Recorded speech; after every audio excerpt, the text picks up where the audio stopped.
Do you know what FTP is? No, seriously, can you tell right now what the number says about you? And how you can use it to improve your training?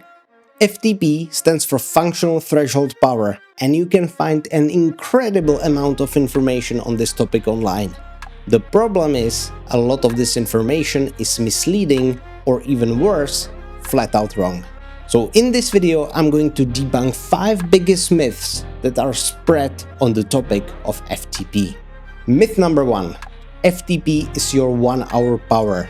And right away we start with one that is being spread out like a wildfire.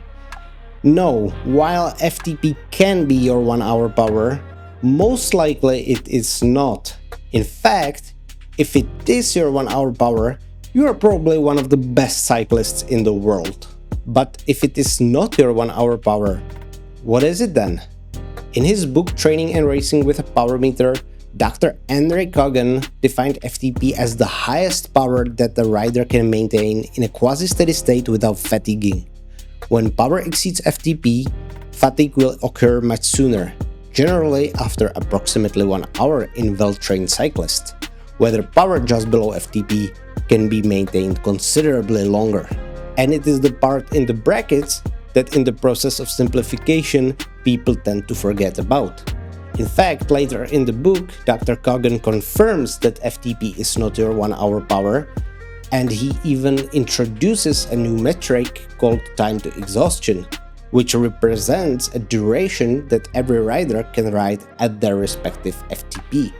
Your specific time to exhaustion depends on various factors, like your phenotype, your fatigue resistance, and your training level. For most riders, it is somewhere between 30 and 70 minutes, and usually the better rider you are and the better trained you are, the longer you can stay at your FTP. But if it can refer to any duration between 30 and 70 minutes, what does the metric actually tell you? How is it useful?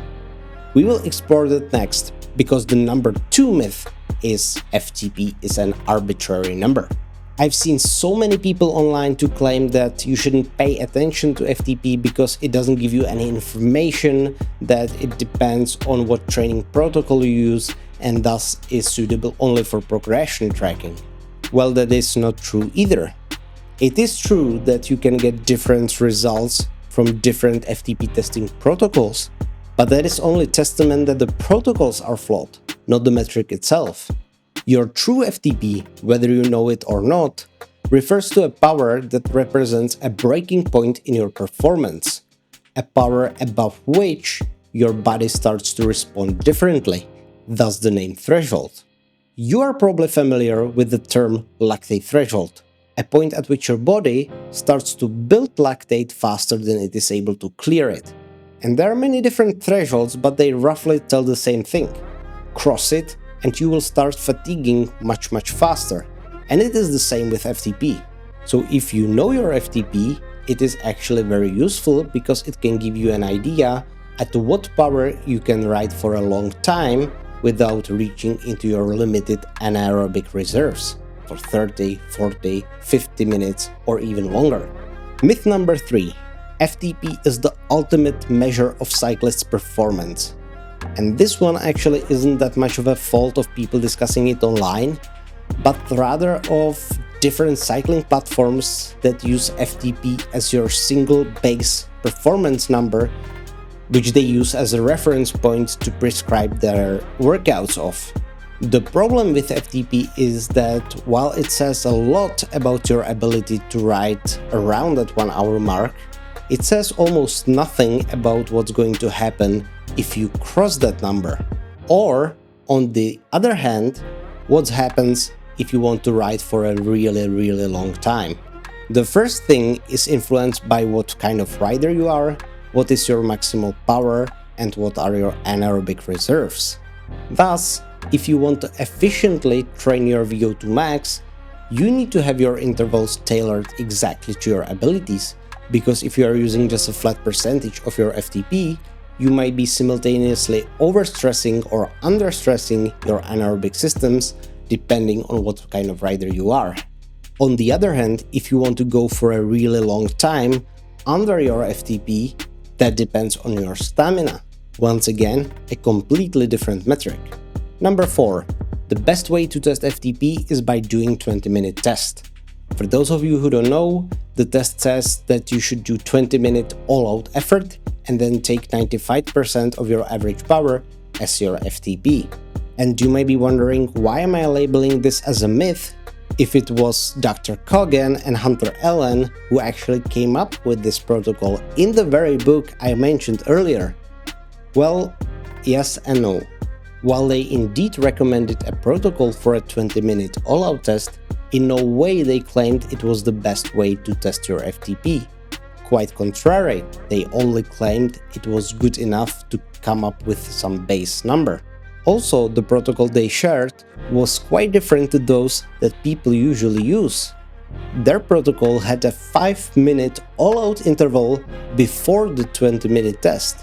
That way, you depleted your anaerobic energy and it didn't influence the results of your 20-minute effort. By the way, that's also a big problem of the ramp tests. So if this isn't the best way to estimate your FTP, which one is? At this point, it should be a surprise that you should be looking at a method that, apart from your FTP, estimates your other key indicators as well, your maximal power and your anaerobic energy storage. And the only way to do that is by multiple parameter testing.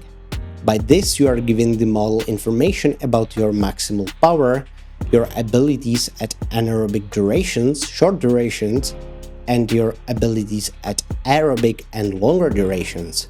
So you can, let's say, do a 30-second maximal effort, 2-minute maximal effort, and 15-minute maximal effort. The model then takes those numbers and calculates your whole power profile for you. And when you do this, you basically do not need FTP as a metric anymore. You can train directly to your abilities. And this is actually what pro teams do. They take the rider's full power profile to quickly identify their weaknesses and target them with their training. And myth number 5. A cyclist with a higher FTP is going to be faster. And this one is a no for more than just one reason. Firstly, weight comes into equation. If you are riding on a hilly terrain, there's a huge impact of gravity, and thus the light rider might be much faster on a climb than a heavier rider with even higher FTP. Secondly, it depends on your goals as a rider. If you are a pure sprinter, you don't need nearly as high FTP as a climber. You simply need to stay with the peloton until the last kilometer and then outsprint everyone in the end. And last but not least, there is a plethora of other abilities that influence riders' performance, their drafting ability, their descending skills, and many more. If you want to start using FTP really efficiently for what it is, you should start using it with the other parameters that I mentioned. I use Exert as a platform that does all of that, and if you want to see how I use it, I have a video right here.